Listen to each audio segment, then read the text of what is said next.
सारे के सारे साथियों को नमस्कार। स्वागत अभिनंदन आप सभी का फिर से साइटोलॉजी की दुनिया में। साइटोलॉजी के लास्ट लेक्चर में साइटोप्लाज्म में पाए जाने वाले सारे के सारे organelle, endoplasmic reticulum, Golgi apparatus, lysosome, mitochondria, ribosome, microtubule and microfilament, centrosome या सेंट्रियोल और सेंट्रल वैक्यूल के बारे में। सेल मेम्ब्रेन अपन ने पहले ही पढ़ लिया था। अब सेल को जिन 3 पोर्शन में अपन डिवाइड करके पढ़ रहे हैं वो अपन को पढ़ना है। तो उस पर्टिकुलर तीसरे नंबर के पोर्शन का नाम है nucleus. Third part, first part cell membrane हो गया, दूसरा पार्ट साइटोप्लाज्म हो गया और तीसरा पार्ट अपन को पढ़ना है nucleus. Part number third, that is the nucleus. सबसे पहले सेल डिजाइन करें अपन, दैट इज अवर सेल। और ये सेल में पाया जाने वाला सबसे बड़ा ऑर्गेनेल है जिसका नाम है न्यूक्लियस। अपन यहां बात करें, ये जो साइटोप्लाज्म भरा हुआ है यह सेल को कितना परसेंट घेरता है? तो साइटोप्लाज्म जहां भरा हुआ है ये एरिया है लगभग 80%।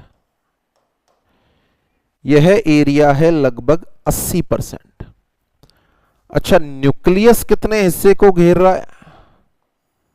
न्यूक्लियस कितने हिस्से को घेर रहा है? यानी 80% में तो हो गया साइटोप्लाज्म, और ये एरिया जो न्यूक्लियस घेर रहा है वो एरिया है 20%। वो एरिया है 20%। इसका मतलब एक नॉर्मल सेल में जो साइटोप्लाज्म भरा होता है उसके 20% हिस्से को न्यूक्लियस घेरे हुए रखता है। तो क्वेश्चन नंबर 1, एक नॉर्मल सेल में न्यूक्लियर साइटोप्लाज्मिक रेशो कितना होगा?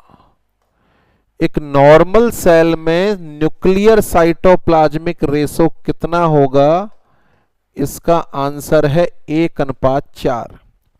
देखो सिंपल सा मतलब हो गया, ये 20% एरिया को घेरे हुए, साइटोप्लाज्म 80% एरिया को घेरे हुए, तो इन दोनों का अनुपात कितना होगा? 1:4। या किसी किसी में न्यूक्लियस और छोटा होता है और साइटोप्लाज्म और ज्यादा होता है तो ये होता है 1:6। 1:6। एक नॉर्मल सेल में न्यूक्लियर साइटोप्लाज्मिक रेशो कितना होगा? आंसर है 1:4 या 1:6। क्या शरीर में कोई ऐसी सेल होती है, क्या शरीर में कोई ऐसी सेल होती है जिसमें न्यूक्लियस लगभग 50% हिस्से को घेरता हो? जिसमें न्यूक्लियस कम से कम 50% हिस्से को घेरता हो और 50% में हो साइटोप्लाज्म। अच्छा, 50% हिस्से को न्यूक्लियस घेर रहा है, 50% हिस्से में साइटोप्लाज्म है, तो इस पर्टिकुलर सेल में न्यूक्लियर साइटोप्लाज्मिक रेशो कितना होगा? आंसर आप साथियों के दिमाग में आ रहा है कि सर इस सेल में न्यूक्लियर साइटोप्लाज्मिक रेशो होगा 1:1। क्या शरीर में कोई ऐसी सेल है जिसमें न्यूक्लियर साइटोप्लाज्मिक रेशो 1:1 होता है? तो आंसर है यस, और यह पर्टिकुलर सेल होती है abnormal cell, that is the malignant cell और कैंसर सेल। देखिए आप सभी को पता है what is the cancer? Abnormal uncontrol cell division. Abnormal uncontrol cell division, और सेल डिवीजन कौन सा ऑर्गेनेल कराता है? आंसर है न्यूक्लियस। तो जब कैंसर सेल का बहुत तेजी से डिवीजन हो रहा है, इसका कॉमन सेंस वाली बात है कि उसमें न्यूक्लियस का साइज जस्ट डबल ट्रिपल 5 गुना हो जाएगा, अनुपात 1। तो कैंसर सेल में न्यूक्लियर साइटोप्लाज्मिक रेशो कितना होगा? 1:1 होगा। नॉर्मल सेल में न्यूक्लियर साइटोप्लाज्मिक रेशो कितना होगा? 1:4 या 1:6 होगा। जितने भी ऑर्गेनेल्स मैंने आपको पढ़ाए हैं, उन सारे के सारे ऑर्गेनेल में सबसे बड़ा ऑर्गेनेल होता है न्यूक्लियस। सबसे बड़ा ऑर्गेनेल होता है न्यूक्लियस। तो न्यूक्लियस में अपन बात करें तो बोल सकते हैं it is the largest organelle of the cell. It is the largest organelle of the cell. Cell का लार्जेस्ट ऑर्गेनेल होता है न्यूक्लियस। Is that clear? तो यहां पर अपन बात करें न्यूक्लियस, पहली लाइन न्यूक्लियस के बारे में, it is the largest organelle of the cell. The normal nuclear cytoplasmic ratio in a normal cell is 1:4 or 1:6. The nuclear cytoplasmic ratio in cancer cell is 1:1. अब आ जाएं आप न्यूक्लियस के अंदर होता क्या क्या है। न्यूक्लियस के अंदर होता क्या क्या है? ये सेल है और ये सेल में पाया जाने वाला न्यूक्लियस है। न्यूक्लियस के अंदर एक गोलाकार स्ट्रक्चर है। इस गोलाकार स्ट्रक्चर का नाम है न्यूक्लियोलस। और न्यूक्लियस में कुछ प्लाज्म भरा हुआ है। इस प्लाज्म को नाम देते हैं न्यूक्लियोप्लाज्म।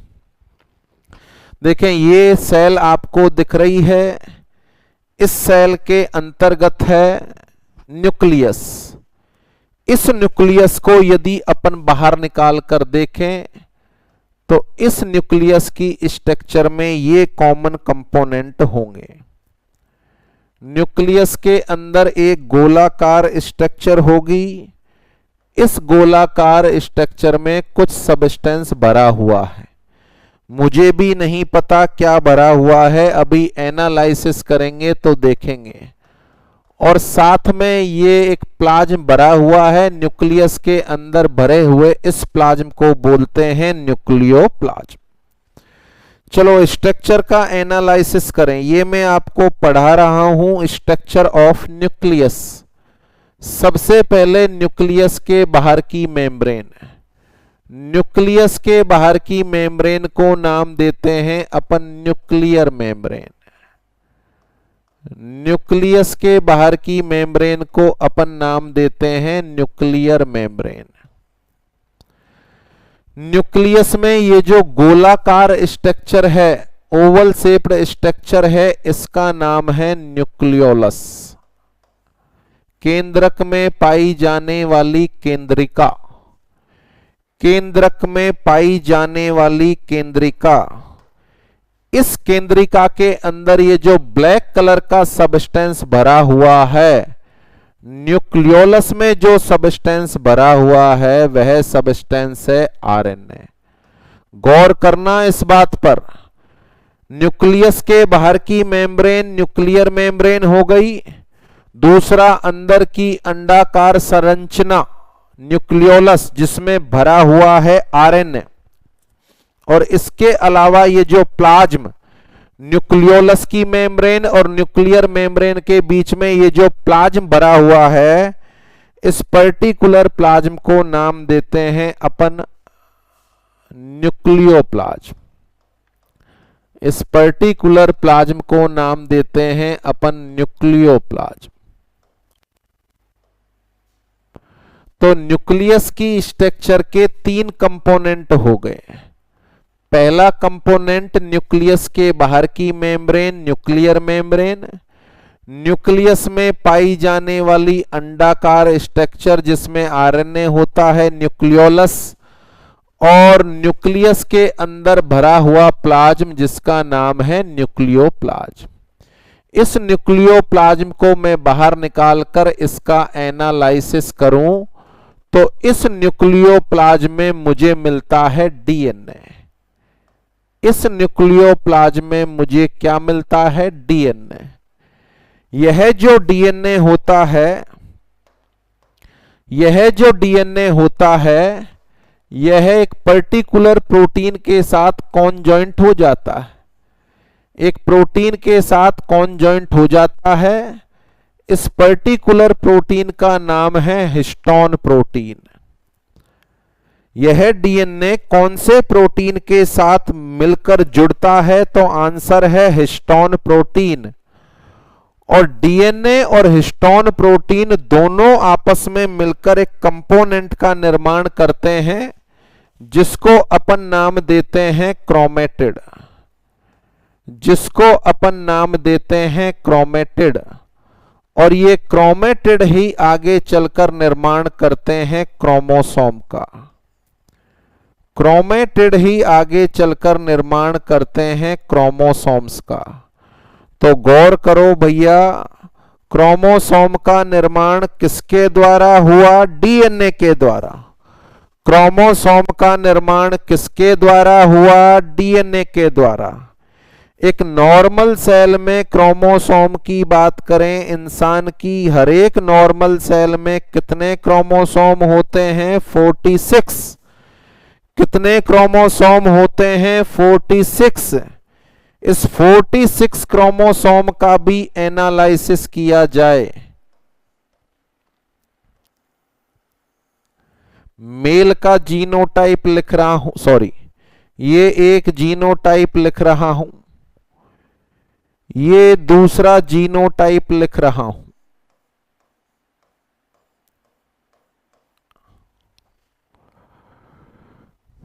क्या आप मुझे बता सकते हैं कि ऊपर वाली सेल मेल की सेल है या फीमेल की?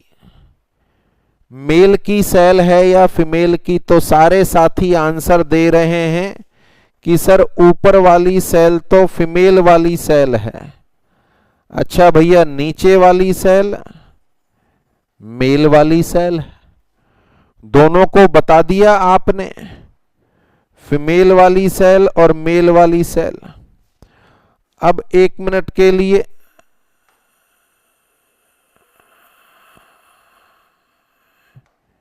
ये लो, ये हटा दिए जी मैंने। अब इन दोनों सेल को देखकर बताओ कौन सी तो मेल वाली है, कौन सी फीमेल वाली। अब आंसर दें मुझे, मेल और फीमेल वाली सेल। नहीं दिया जा रहा कि सर दोनों एक जैसी हैं, यानी मेल और फीमेल में 44 क्रोमोसोम तो एक जैसे होते हैं। 44 क्रोमोसोम तो एक जैसे होते हैं, जिनसे आप सेक्स का डिटर्मिनेशन नहीं कर सकते। और ये 44 क्रोमोसोम को नाम देते हैं ऑटोसोम। क्या नाम देते हैं इनको? अपन ऑटोसोम। और यदि XX और XY लिख दिया जाए तो अब सेक्स का डिटर्मिनेशन हो रहा है, यानी ये दो क्रोमोसोम ऐसे हैं, दोनों X आ गए तो अपन ने फीमेल बोल दिया, और एक X और एक Y आ गया तो अपन ने मेल बोल दिया। यानी ये दो क्रोमोसोम ऐसे हैं जिनसे आप सेक्स का निर्धारण कर पा रहे हैं। तो ये XX और XY क्रोमोसोम, इनको अपन बोलते हैं सेक्स क्रोमोसोम, यानी जिनसे सेक्स का डिटर्मिनेशन होता है कि यह जीनोटाइप मेल का है या फीमेल का है। वो 44 से तो होगा नहीं, XX या XY से होगा। और इन्हीं को अपन नाम देते हैं sex chromosome. And sex chromosome are also considered as allosome. The sex chromosome are also considered as allosome. इन सेक्स क्रोमोसोम को एलोसोम के नाम से भी जाना जाता है। अब चाहे X हो, Y हो, 44 हो, they all are chromosome, they all are formed by chromatid, and chromatid are formed by DNA. Chromatid are formed by DNA. ये जो पर्टिकुलर मेल और फीमेल की सेल होती हैं, ये ही सेल अगली पीढ़ी में जाती है, ये ही सेल अगली पीढ़ी में जाती है। जैसे ये मेल की सेल है 44XY, ये फीमेल की सेल है 44XX। इन सेल में डिवीजन होगा। देखिए, इन सेल में एक स्पेशल तरह का डिवीजन बनता है ताकि इनमें क्रोमोसोम के नंबर आधे हो जाएं, इनमें क्रोमोसोम के नंबर आधे हो जाएं। ये मेल गैमेट बनाने वाली सेल है और मेल गैमेट बनाने वाली सेल को नाम देते हैं स्पर्मेटोगोनिया, इसको नाम देते हैं स्पर्मेटोगोनिया।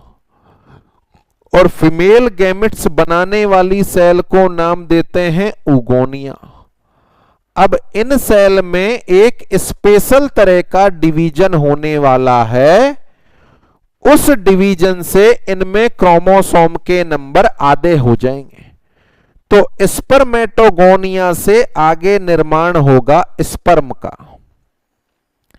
स्पर्मेटोगोनिया से आगे निर्माण होगा स्पर्म का, और आधे स्पर्म का जीनोटाइप होगा 22X और आधे स्पर्म का जीनोटाइप होगा 22Y।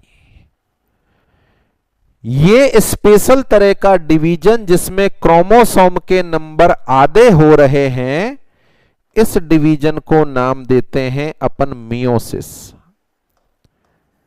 इस डिवीजन को अपन नाम देते हैं मियोसिस, बोले तो अर्धसूत्री विभाजन,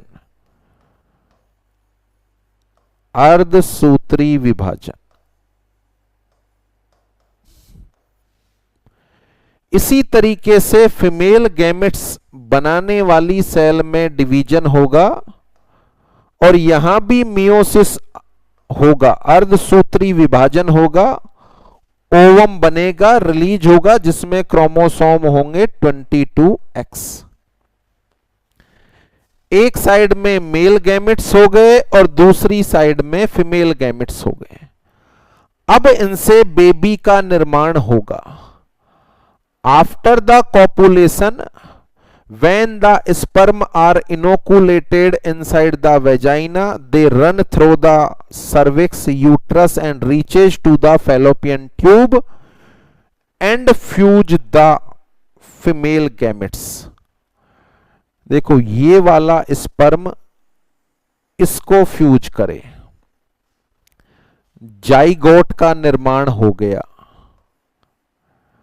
और जाइगोट से ही बेबी बनेगा। 44XX क्रोमोसोम आए। बताओ, ये होने वाला बेबी क्या होगा, मेल चाइल्ड या फीमेल चाइल्ड? आप सब आंसर दे रहे हैं कि सर फीमेल चाइल्ड होगा। क्या होगा? फीमेल चाइल्ड होगा।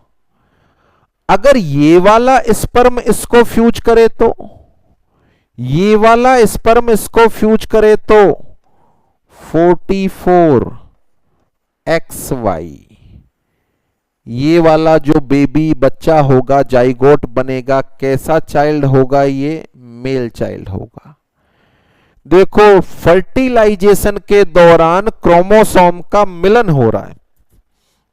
फर्टिलाइजेशन के दौरान क्रोमोसोम का मिलन हो रहा है। कहां से बने थे भैया क्रोमोसोम? डीएनए से बने थे जी।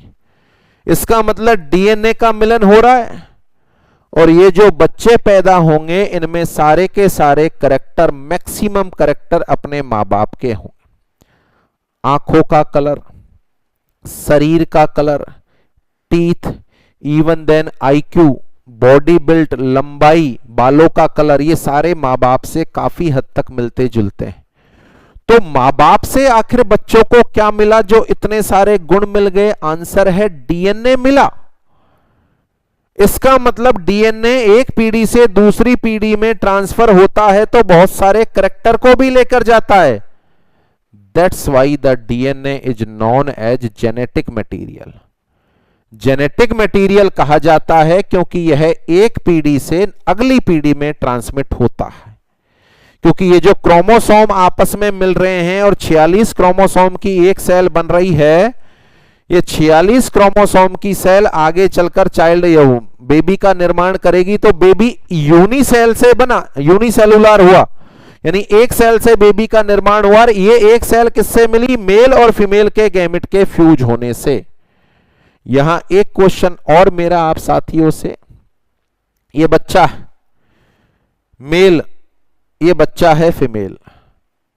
विच of the following gametes are responsible for determination of sex? Sex के डिटर्मिनेशन के लिए कौन सा गैमेट ज्यादा इंपॉर्टेंट है? ऑप्शन मेल गैमेट, दूसरा फीमेल गैमेट। सेक्स का निर्धारण कौन सा गैमेट कराता है? मेल गैमेट या फीमेल गैमेट?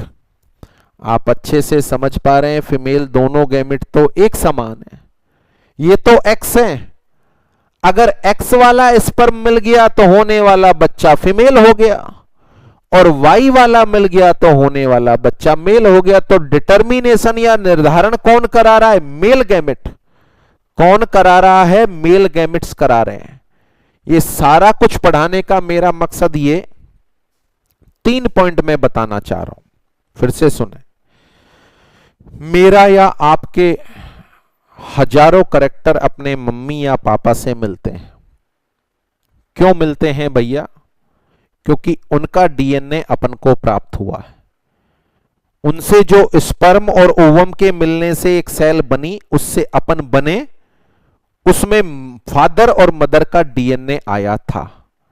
तो पहला पॉइंट क्या डीएनए को जेनेटिक मटेरियल कहा जा सकता है? आंसर है यस।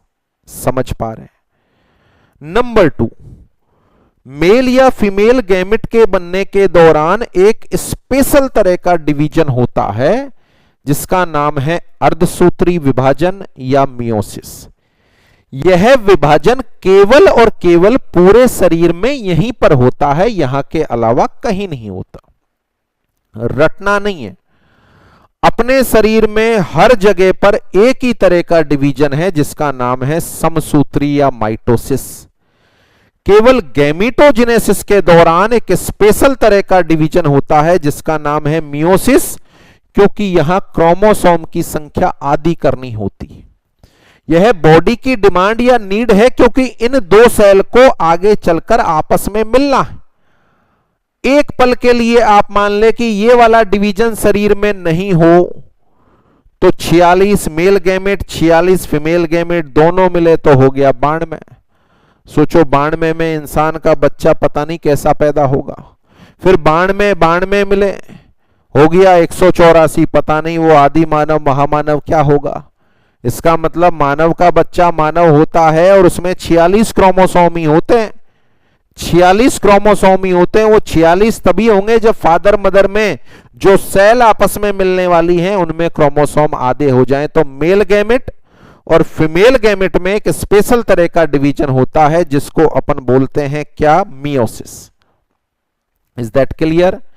तीसरा पॉइंट, एक सीख भी समाज के लिए, हालांकि अब काफी चेंज हो गया है परंतु फिर भी पहले सेक्स विभेद बहुत ज्यादा, लड़के की चाहत बहुत ज्यादा।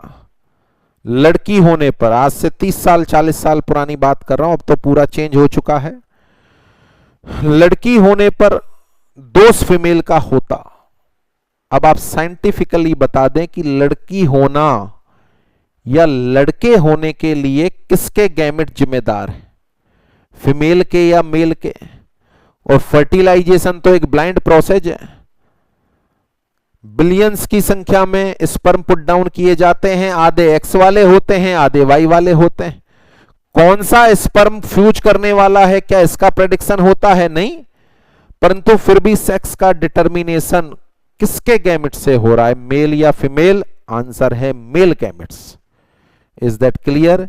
तो यहां पर 3 बिंदु हो गए कि डीएनए को जेनेटिक मटेरियल कहा जाता है, स्पर्म ओवम बनने के दौरान मियोसिस होता है, और सेक्स का निर्धारण मेल गैमेट्स के द्वारा किया जाता है। यहां पर मैं पॉइंट आपको पढ़ा रहा हूं।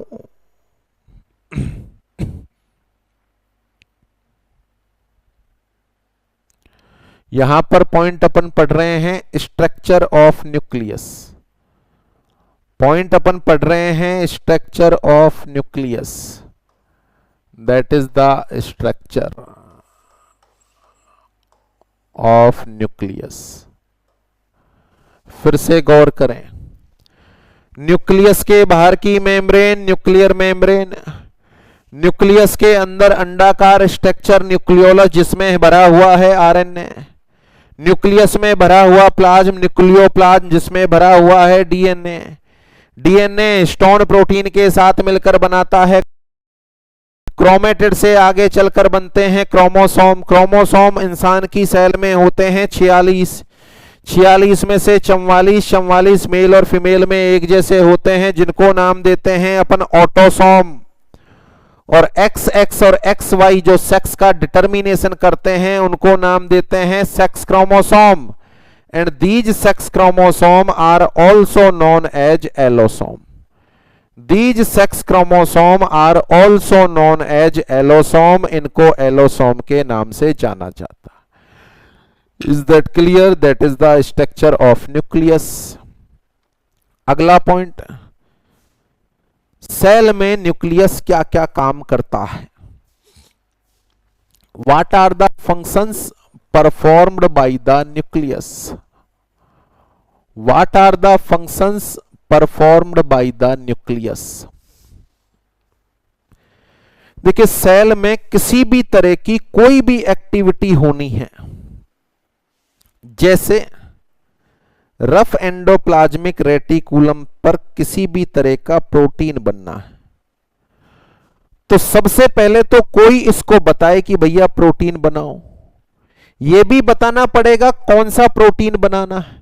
बनने के बाद प्रोटीन को यहां से उठाएगा, गोल्जी एपरेटस अपनी जगह पे छोड़ेगा। तो ये सारा काम किसके अंडर गाइडेंस में होगा? आंसर है न्यूक्लियस। सबसे पहले केमिकल मैसेंजर के द्वारा सूचना न्यूक्लियस को मिलेगी, कहेंगे कि भैया ये प्रोटीन खत्म हो गया, बनाओ। न्यूक्लियस अपना डीएनए को परिवर्तित करेगा, कैसे करेगा आगे पढ़ाऊंगा।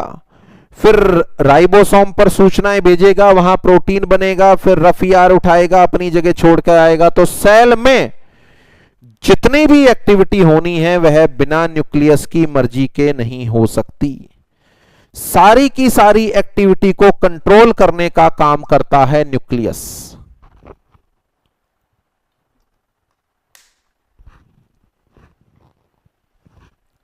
जैसे अपने स्कूल में एक प्रिंसिपल होता है, पूरे स्कूल में बच्चे, टीचर, नॉन टीचिंग स्टाफ सबको कंट्रोल करता है प्रिंसिपल, सेम इसी तरह का काम करता है न्यूक्लियस।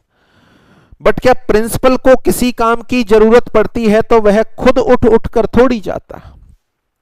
वह अपने गेट के बाहर एक पियोन रखता है, घंटी बजाता है, बेल बजाता है, पियोन आता है, उन टीचर को ये इंफॉर्मेशन देकर आओ, उस क्लास में ये काम करके आओ, उस कर्मचारी को ये बोल के आओ।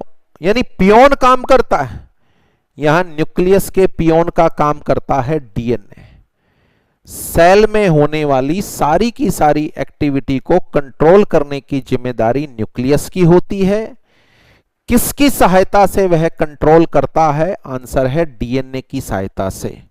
यानी डीएनए एक पियोन का काम करता है न्यूक्लियस के लिए। तो सेल में होने वाली सारी की सारी एक्टिविटी को कंट्रोल करने की जिम्मेदारी न्यूक्लियस की होती है। तो यहां पर अपन लिखेंगे it controls all the activities. It controls all the activities inside the cell.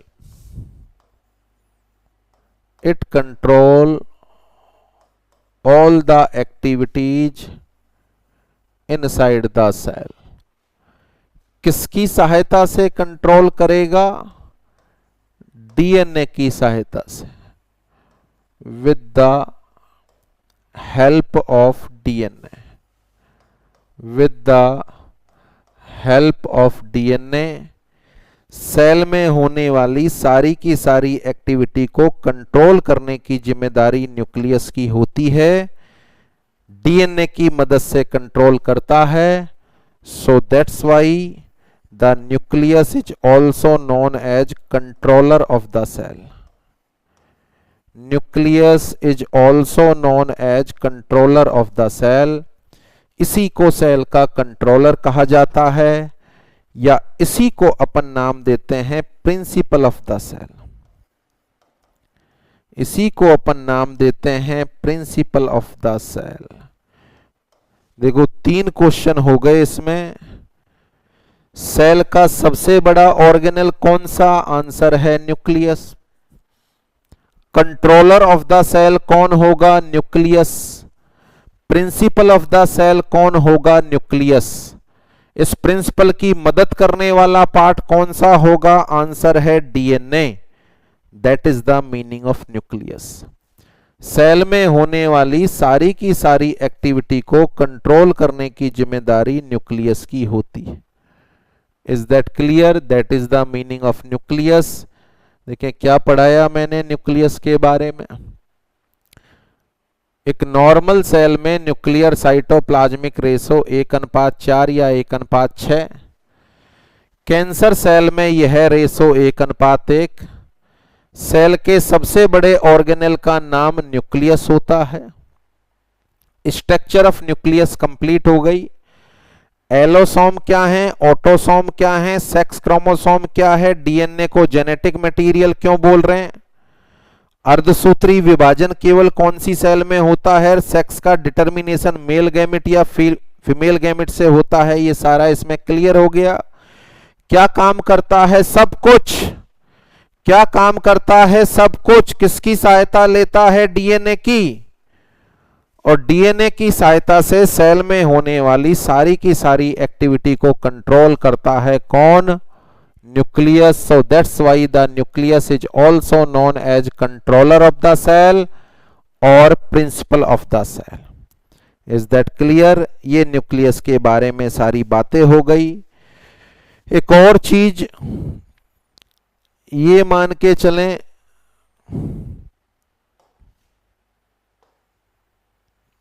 Male gamete है. इस मेल गैमेट के अंदर ये पर्टिकुलर डीएनए है जो क्रोमोसोम बनाएगा. इस डीएनए के ऊपर डीएनए के छोटे छोटे टुकड़े और लगे होते हैं. ये जो क्रोमोसोम होता है इस पर डीएनए के छोटे छोटे टुकड़े और लगे होते हैं. ये डीएनए के छोटे छोटे टुकड़े इंफॉर्मेशन को एक पीढ़ी से दूसरी पीढ़ी में लेके जाते हैं. जैसे ये कलर का जीन है, कलर का डीएनए लगा हुआ है, इसी तरीके से दूसरे गैमेट में स्पर्म, मान के चलो ये स्पर्म है, ओवम में भी एक कलर का लगा हुआ है. अच्छा, डोमिनेंट ये है, ये मेल वाला डोमिनेंट है व्हाइट कलर का, ये फीमेल है, फीमेल ब्लैक है. तो जब ये डोमिनेंट है तो होने वाला बच्चा कैसा होगा? व्हाइट होगा. इसका मतलब इस क्रोमोसोम पर लगे हुए इस डीएनए के टुकड़े को, क्रोमोसोम पर लगे हुए इस डीएनए के टुकड़े को जीन के नाम से जाना जाता है. किस नाम से जानते हैं अपन? जीन. अभी डिस्कस करेंगे अपन जब डीएनए आरएनए पढ़ेंगे तो इसके बारे में भी. तो चलें, ये सेल का सबसे बड़ा ऑर्गेनेल हो गया जिसका नाम हो गया न्यूक्लियस. अब न्यूक्लियस मैंने आपको पढ़ाया तो न्यूक्लियस में, न्यूक्लियोलस में तो भरा हुआ था आरएनए और न्यूक्लियस में भरा हुआ था डीएनए. अब अपन को शायद डिस्कस करना चाहिए डीएनए और आरएनए. तो क्या हेडिंग लिखना उचित होगा डीएनए आरएनए के बारे में? तो शायद सारे साथियों को पता है कि आपकी मेरी सेल में 2 न्यूक्लिक एसिड होते हैं. ह्यूमन बॉडी के अंदर 2 न्यूक्लिक एसिड होते हैं. और कौन कौन से होते हैं ये न्यूक्लिक एसिड? डीएनए और आरएनए. तो अब अपन topic start. Nucleic acid, DNA और आरएनए. डीएनए बोले तो deoxyribose nucleic acid, deoxyribose nucleic acid, और आरएनए बोले तो राइबोज न्यूक्लिक एसिड। तो सबसे पहले अपन चर्चा करें डीएनए की। सबसे पहले अपन चर्चा करें डीएनए की। नंबर 1 न्यूक्लिक एसिड डीएनए बोले तो डीऑक्सीराइबोज न्यूक्लिक एसिड।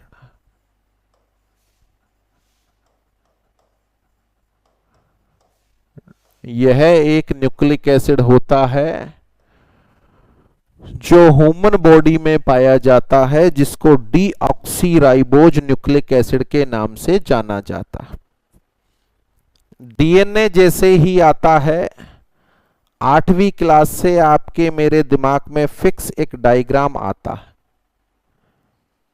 8वीं क्लास से यह डायग्राम अपने जहन में है।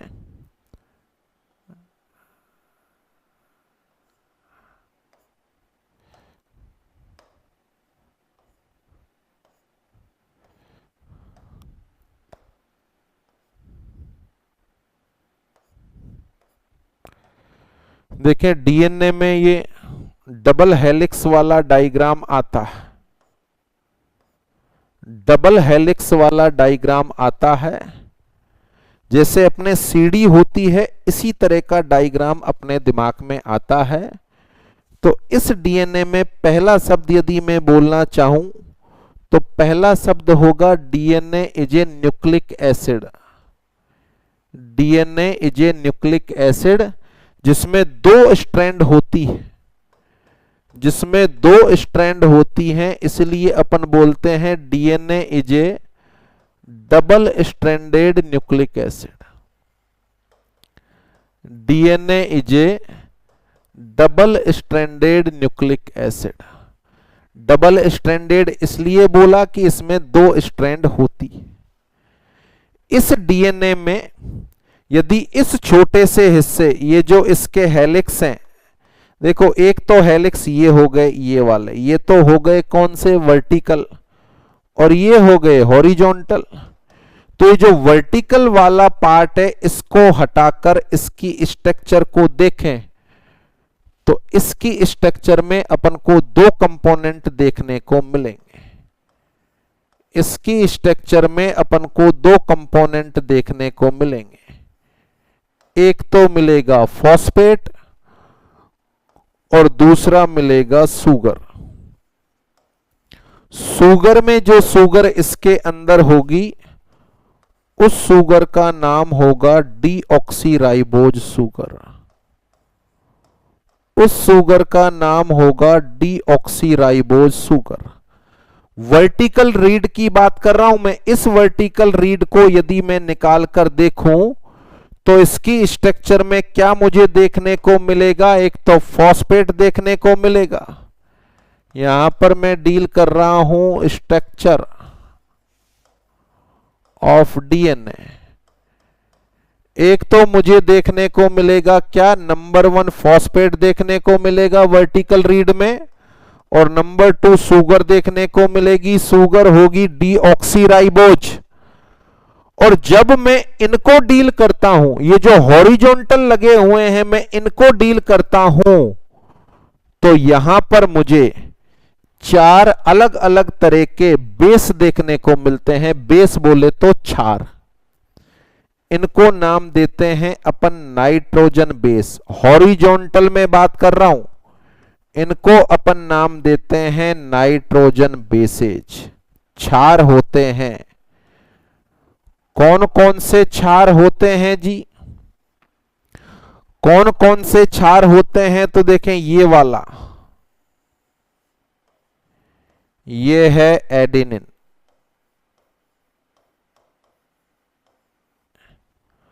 ये वाला ग्वेनिन। एडेनिन के साथ नीचे वाला ग्वेनिन, GUENINE। ये इधर वाले,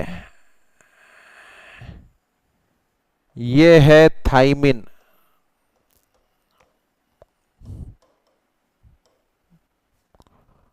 और ये है साइटोसिन। इसका मतलब 4 क्षार हो गए, 4 बेस हो गए, एडिनिन, गुएनिन, थाइमिन और साइटोसिन।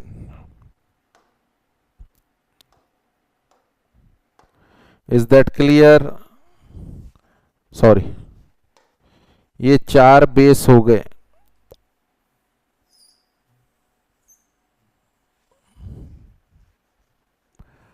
अब ये जो एडिनिन ग्वेनिन होते हैं, ये जो एडिनिन ग्वेनिन होते हैं,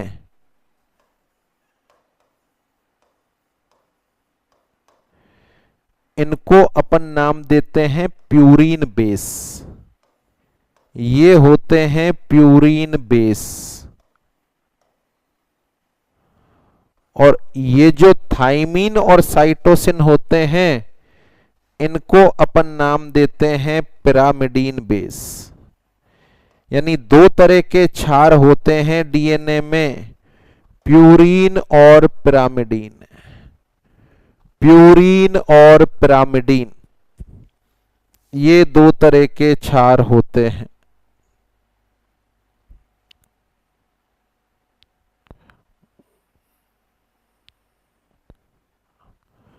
प्यूरीन और पिरामिडीन 2 तरह के क्षार इसमें होते हैं। टोटल स्ट्रक्चर के बारे में बात करें जो मैंने अभी तक आपको पढ़ाई है, DNA is a double stranded nucleic acid.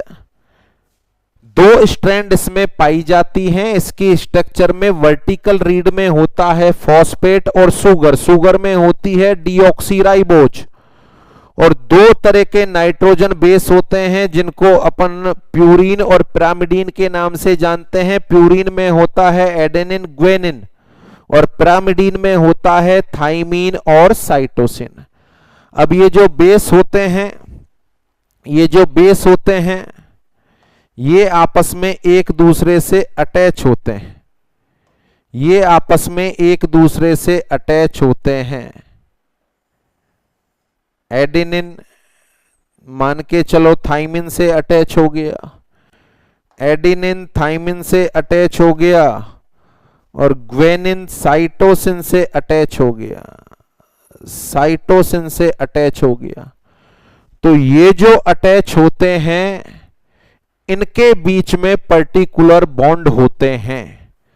और यह आपके एग्जाम में पूछा गया क्वेश्चन है कि डीएनए में पाए जाने वाले जो नाइट्रोजन बेस होते हैं, उनके बीच कौन सा बॉन्ड पाया जाता है, उनके बीच कौन सा बॉन्ड पाया जाता है? आंसर है हाइड्रोजन बॉन्ड। ये जो बेस हैं, इनके बीच में कौन सा बॉन्ड पाया जाता है? आंसर है hydrogen bond. That is the meaning of DNA. It is the meaning of DNA. DNA is a double-stranded nucleic acid. DNA is a double-stranded nucleic acid जिसकी 2 स्ट्रैंड होती हैं। इसकी स्ट्रक्चर में वर्टिकल फोल्ड के अंदर phosphate और sugar होती है। सुगर में डीऑक्सीराइबोज, जबकि हॉरिजॉन्टल में नाइट्रोजन बेस होते हैं जो होते हैं प्यूरीन और पिरामिडीन। प्यूरीन में एजी एडेनिन ग्वेनिन और पिरामिडीन में थाइमीन और साइटोसिन होते हैं। ये बेस जिस बॉन्ड से आपस में जुड़े होते हैं, उस बॉन्ड का नाम है hydrogen bond. Come on to the next. अब अपन चर्चा करें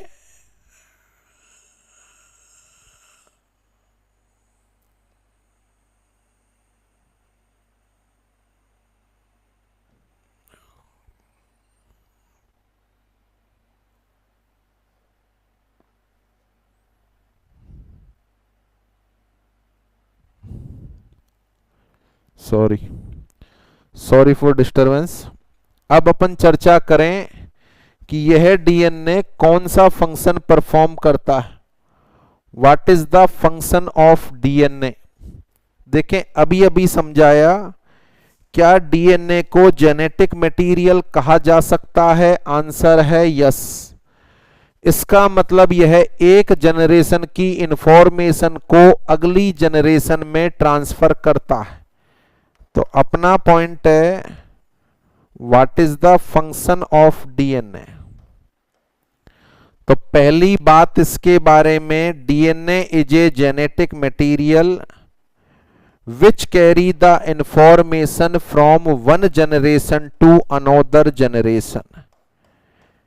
It is the genetic material which carry the information from one generation to another generation by the help of gene. किसकी सहायता से यह इंफॉर्मेशन को एक जनरेशन से दूसरी जनरेशन तक लेकर जाता है? आंसर है जीन की सहायता से। देखें, ये क्रोमोसोम हो गया, क्रोमोसोम भी तो डीएनए से मिलकर बने। इस डीएनए के ऊपर डीएनए का छोटा सा टुकड़ा, the part of DNA which have the information, the part of DNA which have the information, DNA का वह टुकड़ा जिसके पास कोई इंफॉर्मेशन होती है, क्या कहलाता है? जीन कहलाता है। तो फंक्शन ऑफ डीएनए में बता रहा हूं आपको, DNA is a genetic material which carry the information from one generation to another generation by the help of gene. इसके अलावा भी कोई फंक्शन है क्या इसका? तो आंसर है यस। क्या फंक्शन है? जितनी भी एक्टिविटी करेगा न्यूक्लियस, उस न्यूक्लियस की एक्टिविटी में पियोन का काम कौन करेगा? आंसर है डीएनए। तो डीएनए के न्यूक्लियस के द्वारा सेल में होने वाली सारी की सारी एक्टिविटीज में हेल्प करने का काम करता है DNA. DNA is also responsible to help the overall activity of cell. सारी की सारी एक्टिविटी जो सेल में परफॉर्म होती हैं, उन सभी में हेल्प करता है कौन? आंसर है DNA. That is the function of DNA, it is the end of DNA. क्या पढ़ाया है मैंने डीएनए में? सुने आप, टॉपिक चल रहा है अपना nucleic acid.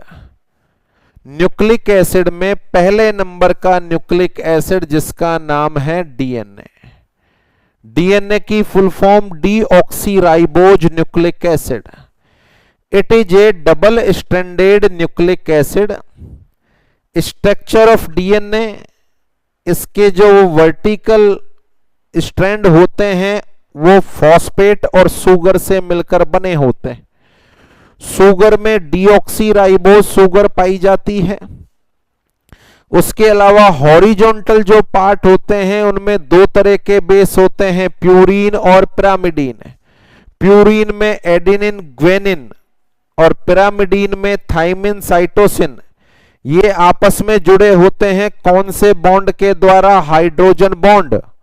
Last point, what is the function of DNA? It is a genetic material which carry the information from one generation to another generation by the help of gene. What is the gene? It is the part of DNA which carry the message. It is the part of DNA which carry the message. जो message रखता है DNA का टुकड़ा, वही gene कहलाता है। अगला function, DNA also help the nucleus to perform all our activity inside the cell। Cell के अंदर होने वाली सारी की सारी एक्टिविटी में किसकी हेल्प करता है? आंसर है न्यूक्लियस की हेल्प करता है। That is the function of DNA.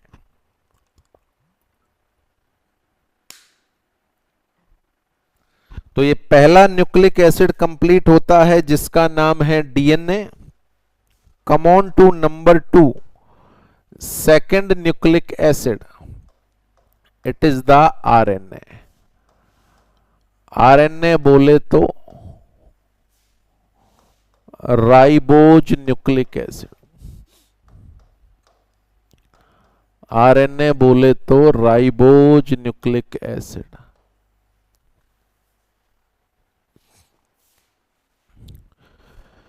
अब आरएनए का जब नाम आता है तो डायग्राम थोड़ा सा चेंज हो जाता है। It is the RNA.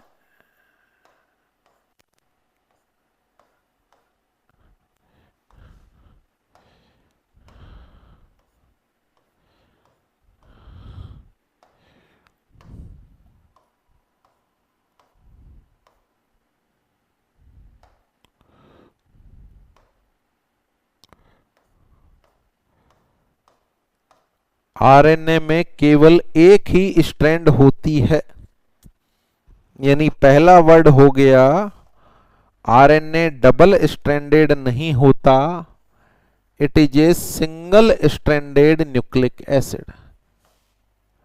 RNA is a single stranded nucleic acid.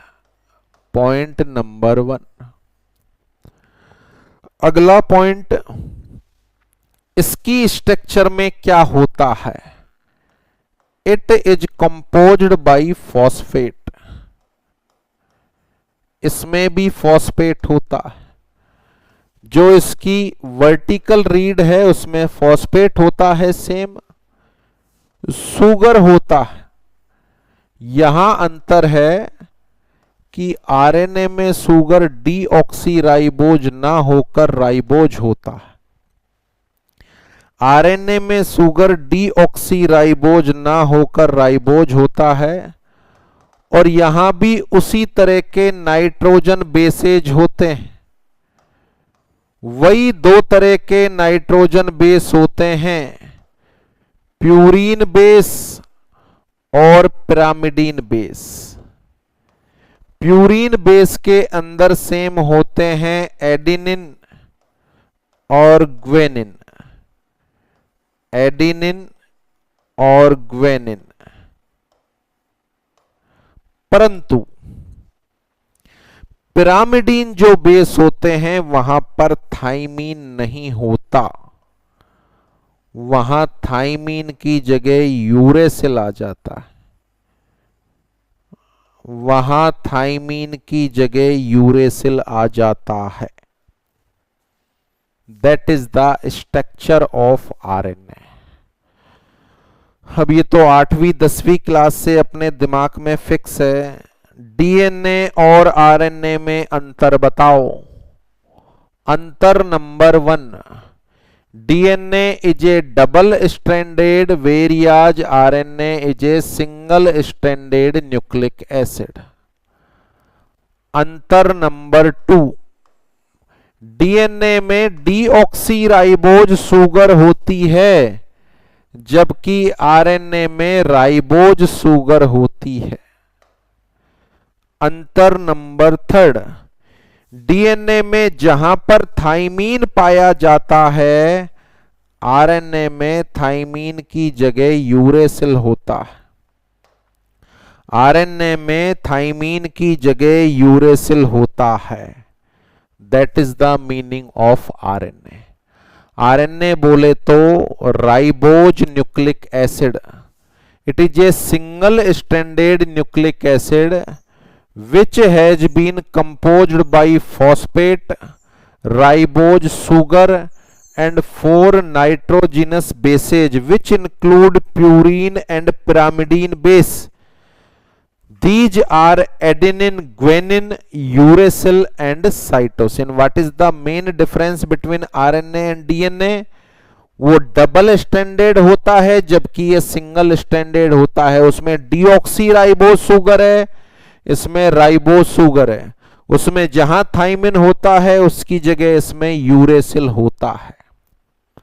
अब जैसे लास्ट उसमें पढ़ा था, what is the function of DNA?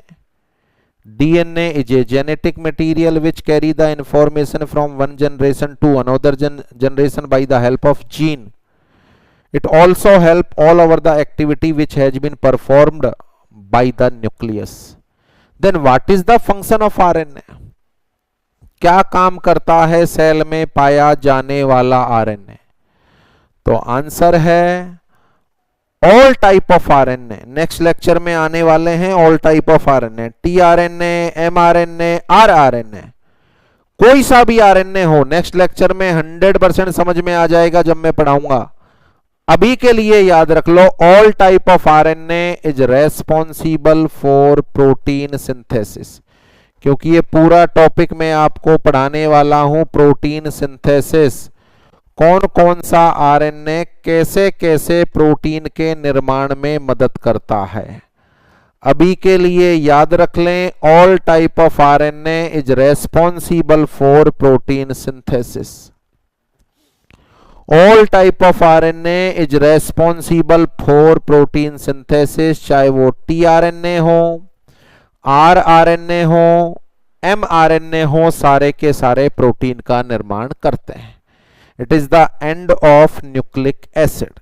DNA और आरएनए कंप्लीट होते हैं, क्योंकि मैंने न्यूक्लियस पढ़ाया था तो आपने देखा न्यूक्लियस में डीएनए भी था, आरएनए भी था। तो क्या होता है डीएनए, क्या होता है आरएनए, क्या काम करता है डीएनए, क्या काम करता है आरएनए, ये कंप्लीट हो गया। आज के लेक्चर में मैंने आपको सिखाया ऑटोसोम क्या होते हैं, एलोसोम क्या होते हैं, सेक्स क्रोमोसोम क्या होते हैं, क्रोमोसोम का निर्माण कौन सा कंपोनेंट करता है, सेक्स का डिटर्मिनेशन कौन से गैमेट से होता है, मियोसिस अपने शरीर में कैसे होता है, जीन क्या होते हैं, हाइड्रोजन बॉन्ड कहां पर होते हैं, डीएनए क्या काम करता है, आरएनए क्या काम करता है। शायद सभी के बारे में उचित नॉलेज आपको मिल गई। तो फिर से पूरे लेक्चर का एक क्विक रिवीजन कराया जाए। यहां से शुरू किया था न्यूक्लियस। नॉर्मल सेल में nuclear cytoplasmic ratio 1:4, 1:6। Cancer cell में 1:1। Nucleus is the largest organelle of the cell. Nucleus की बाहर वाली मेम्ब्रेन न्यूक्लियर मेम्ब्रेन, गोलाकार स्ट्रक्चर न्यूक्लियोलस जिसमें होता है आरएनए, न्यूक्लियोप्लाज्म जिसमें डीएनए होता है, हिस्टोन के साथ मिलकर क्रोमेटिड बनाता है। क्रोमेटिड से क्रोमोसोम बनेंगे। एक सेल में क्रोमोसोम 46 होते हैं, जिनमें 44 मेल फीमेल में एक जैसे, जो कहलाते हैं ऑटोसोम, और XX और XY को सेक्स क्रोमोसोम या एलोसोम के नाम से जाना जाता है। इसके बाद मैंने आपको सिखाया गैमेटोजेनेसिस के दौरान एक स्पेशल तरह का डिवीजन होता है जिसका नाम है मियोसिस। सेक्स का डिटर्मिनेशन मेल गैमेट के द्वारा होता है। क्या डीएनए को जेनेटिक मटेरियल बोल सकते हैं? बिल्कुल, क्योंकि यह इंफॉर्मेशन को एक पीढ़ी से अगली पीढ़ी में ले जाने का काम करता है। क्या काम है जी न्यूक्लियस का? सारा कुछ काम ही न्यूक्लियस का है। न्यूक्लियस की मर्जी के बिना सेल में एक पत्ता भी नहीं हिल सकता। It control all over activity inside the cell with the help of DNA. So that's why it is also known as controller of the cell और प्रिंसिपल ऑफ द सेल। अब इस न्यूक्लियस में पाए जाने वाले न्यूक्लिक एसिड की चर्चा अपन ने की। जिस कौन कौन से न्यूक्लिक एसिड होते हैं? दो तरह के, डीएनए और RNA. That is the DNA, that is the DNA. Deoxyribose nucleic acid double standard phosphate, sugar और नाइट्रोजन बेस से मिलकर बना हुआ। नाइट्रोजन बेस के बीच में कौन से बॉन्ड होंगे? हाइड्रोजन बॉन्ड होंगे। क्या काम है इसका? It is a genetic material which carry the information from one generation to another generation by the help of gene. What is the gene? It is the part of DNA which carry the message और information. Cell में होने वाली सारी की सारी activity जो nucleus perform करेगा, उन एक्टिविटी में हेल्प करने का काम करेगा DNA. Now last RNA single standard होता है। इसमें सुगर राइबोज होती है, डीएनए में डीऑक्सीराइबोज होती है। इसमें बेस समान होते हैं एक को छोड़कर। जो डीएनए में थाइमीन होता है उसकी जगह यहां यूरेसिल होता है। And all type of RNA is responsible for protein synthesis, जो नेक्स्ट लेक्चर्स में आ जाएगा। जितने भी तरह के आरएनए होते हैं, mRNA, tRNA, rRNA, all type of RNA is responsible for protein synthesis। तो सेल मेम्ब्रेन, साइटोप्लाज्म और न्यूक्लियस कंप्लीट हो गए। न्यूक्लियस के साथ डीएनए आरएनए भी हो गया।